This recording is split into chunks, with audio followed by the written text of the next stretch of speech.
Hello, मेरा नाम स्वाति है और मेरे channel learn Sanskrit with Swati के माध्यम से आप संस्कृत को बहुत ही आसान तरीके से लिखना, पढ़ना और समझना सीख सकते हैं। लास्ट वीडियो में हमने संस्कृत की डिकोडिंग की थी। डिकोडिंग दो रूपों में की थी, नाम संबंधी शब्द और क्रिया संबंधी शब्द। तो चलिए हम संस्कृत व्याकरण को पढ़ना शुरू करते हैं नाम संबंधी शब्दों से। नाम संबंधी शब्दों में हम पढ़ेंगे शब्द रूप। अब शब्द रूप क्या होते हैं? जितने भी संज्ञा और सर्वनाम शब्द होते हैं वह शब्द रूपों में आते हैं। संज्ञा क्या होती है? किसी भी व्यक्ति, वस्तु, स्थानीय भाव के नाम को संज्ञा कहते हैं, जैसे राम, पुस्तक, छात्र, सीता आदि। सर्वनाम किसे कहते हैं? संज्ञा के स्थान पर प्रयोग होने वाले शब्द सर्वनाम कहलाते हैं। सर्वनाम यानी सभी जितने भी संख्या शब्द होते हैं उनके स्थान पर हम जिन शब्दों का प्रयोग करते हैं वह कहलाते हैं सर्वनाम, जैसे मैं, तुम, वह आदि। अब यहाँ देखिए मैंने लिखा है बालका अकारांत पुल्लिंग। बालक जो शब्द है वह पुल्लिंग शब्द है और अकारांत शब्द है।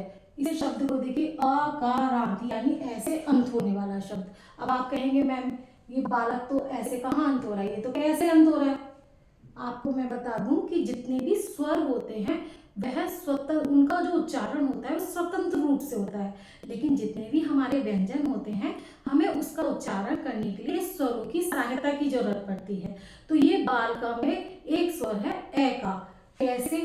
मैं इसी शब्द को लेती हूँ बालका, ये जो कै है इसमें ए स्वर है। अब आप कहेंगे मैम ये तो क्या दिख रहा है, हमें तो ए दिख ही नहीं रहा है। असल में हमारे जितने भी व्यंजन होते हैं वह होते हैं आधे।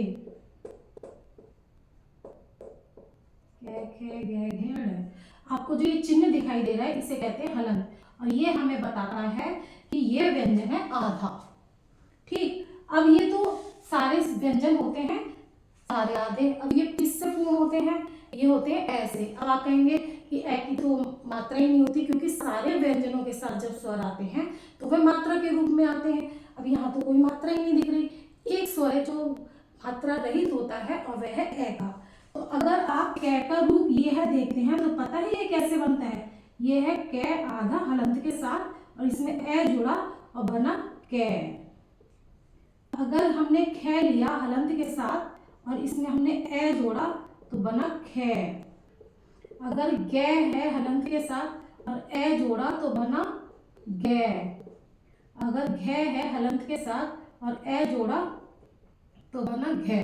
तो इसी तरीके से सारे व्यंजन बनते हैं।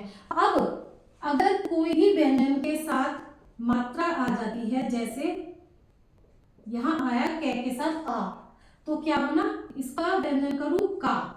ठीक, अब यह किससे अंत हो रहा है? आ से अंत हो रहा है, आ की मात्रा के साथ। जैसे मैं एक शब्द ले लूं बालिका, तो ये आ से अंत हो रहा है, तो ये आकारांत हो गया। अगर मैंने कै के साथ ई ले लिया तो इसका व्यंजन का रूप बना की। एक शब्द में इसका बताती हूँ मुनि। देखिए मुनि किससे अंत हो रहा है? ई से अंत हो रहा है, तो ये हो गया ई का रांत यानी ई से अंत होने वाला शब्द। अगर मैंने कै के साथ ऊ ले लिया तो इसका रूप बना कु, और इसका शब्द में एक बताती हूँ आपको, बना साधु। ये देखिए ऊ से अंत हो रहा है तो उकारांत हो गया। कहने का मतलब है कि जब कोई व्यंजन किसी स्वर के साथ अंत होता है तो वही उसका कारांत बन जाता है। अगर री से अंत हो रहा है विकारांत, ऊ से अंत हो रहा है तो उकारांत, ई से अंत हो रहा है इकारांत, आ से अंत हो रहा है अकारांत और ए से अंत हो रहा है तो अकारांत। तो अब हम ये जान गए हैं बालिका में ये अकारांत पुल्लिंग शब्द है। अब इधर देखिए यहाँ विभक्ति लिखी है, यहाँ वचन लिखे हैं। विभक्ति संस्कृत में 7 होती हैं। प्रथमा विभक्ति, द्वितीय विभक्ति, तृतीय विभक्ति, चतुर्थी विभक्ति, पंचमी विभक्ति, षष्ठी विभक्ति, सप्तमी विभक्ति और लास्ट में आता है संबोधनम। संबोधनम जो होता है उसकी कोई विभक्ति में नहीं आता है, वह सिर्फ संबोधन के लिए प्रयोग होता है। संस्कृत में 3 वचन होते हैं, एक वचनम, द्विवचनम, बहुवचनम। एक वचन यानी एक, द्विवचन यानी 2 और बहुवचन यानी बहुत सारे। टेबल हमें पता चल गई कि हमें कैसे बनानी है। अब हम इसके अंदर का जानते हैं। हम जो बना रहे हैं शब्द रूप में बालक के बना रहे हैं। प्रथमा विभक्ति में बालक के रूप बनते हैं बालका, बालकौ, बालका। द्वितीय विभक्ति में बनते हैं बालकम, बालकौ, बालका। तृतीय विभक्ति में रूप बनते हैं बालकेन, बालकाभ्याम बालकई। चतुर्थी विभक्ति में रूप बनते हैं बालकाय, बालकाभ्याम बालकेभ्य। पंचमी विभक्ति में रूप बनते हैं बालकार, बालकाभ्याम बालकेभ्य। षष्ठी विभक्ति में बनते हैं बालकस्य, बालकयो बालकनाम। सप्तमी विभक्ति में रूप बनते हैं बालकई, बालकयो बालकेषु। और संबोधन में बनता है हे बालक, हे बालू, हे बालिका। अब आपको ये टेबल याद करनी है। अगर आपने एक टेबल याद कर ली अकरण पुल्लिंग की, तो आप बहुत सारे शब्द रूप बना सकते हैं जो ऐसे अंत होने वाले शब्द हैं, जैसे नर, छात्र, शिक्षक, तो राम, तो बहुत अश्व, गज, बहुत सारे जितने जो भी अकर ऐसे अंत होने वाले अकरांत हैं वो सब आप बना सकते हो। अब आपको ये टेबल याद करनी पड़ेगी। अब आप कहोगे मैम ये तो इतने सारे हैं, हमसे तो याद होंगे नहीं, ये तो कैसे याद करे जाएंगे। इसका भी एक बहुत आसान तरीका है और मैं आपको बताती हूँ इनको कैसे याद करना है। सबसे पहले आपको, अगर आपको याद करते हैं तो पहले एक वचन याद करिए, फिर द्विवचन याद करिए, फिर बहुवचन याद करिए। और इसके लिए और देखिए, अब आपने एक एक वचन याद करेंगे। अब एक वचन यहाँ देखिए, एक वचन सब अलग है, ठीक है। तो इस एक वचन को याद करने का एक तरीका है, आपको याद करना है मने तस्य। आप सिर्फ ये शब्द याद कर लीजिए। आप इस शब्द को याद करने के बाद एक वचन आराम से लिख सकते हैं। कैसे? जब भी हम शब्द रूप बनाएंगे, एक चीज का हमेशा ध्यान रखें कि जिसके भी हम शब्द रूप बना रहे हैं वह शब्द तो आएगा ही आएगा। यानी हम बालक के बना रहे हैं, देखिए सब जगह बालक तो आ ही रहा है, बस उसमें परिवर्तन हो रहा है अंत में। सब जगह देखिए बालक बालक बालक बालक बालक, सब जगह बालक बालक आ रहा है, अंत में परिवर्तन होता है। अब वो अंतिम परिवर्तन हमें एक वचन का ऐसे याद करना है।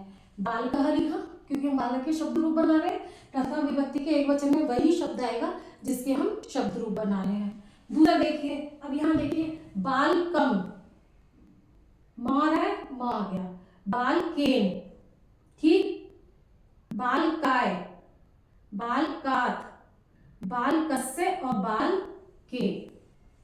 एक वचन याद हो गया, बहुत आसान है। मने तस्य से आप याद करिए, बालका, बालकम, बालकेन, बालकाय, बालकात, बालकस्य, बालके। सिंपल याद हो जाएगा बहुत आसान तरीके से। अब आ जाइए द्विवचन पे। द्विवचन में देखिए प्रथमा और द्वितीय विभक्ति में बालको बालको बन रहा है। तृतीय विभक्ति से पंचमी विभक्ति तक बालकाभ्याम बालकाभ्याम बालकाभ्याम बन रहा है। और पंचमी और षष्ठी विभक्ति से सप्तमी विभक्ति तक बन रहा है बालकयो और बालकयो। यानी आपको द्विवचन में सिर्फ 3 ही शब्द याद करने हैं, बालकौ, बालकाभ्याम और बालकयो। सिंपल, द्विवचन भी बहुत आसानी से याद हो जाएगा। अब आ जाइए बहुवचन में। अगर हमने एक वचन में बालका लिखा तो यहाँ आ जाएगा बालका, बालकम लिखा तो बालकान आ जाएगा, फिर बालकई आ जाएगा। चतुर्थी विभक्ति में और पंचमी विभक्ति में बालकेभ्य बालकेभ्य बनेगा, बाल का नाम बनेगा। षष्ठी विभक्ति में, सप्तमी विभक्ति में बनेगा बालकेषु।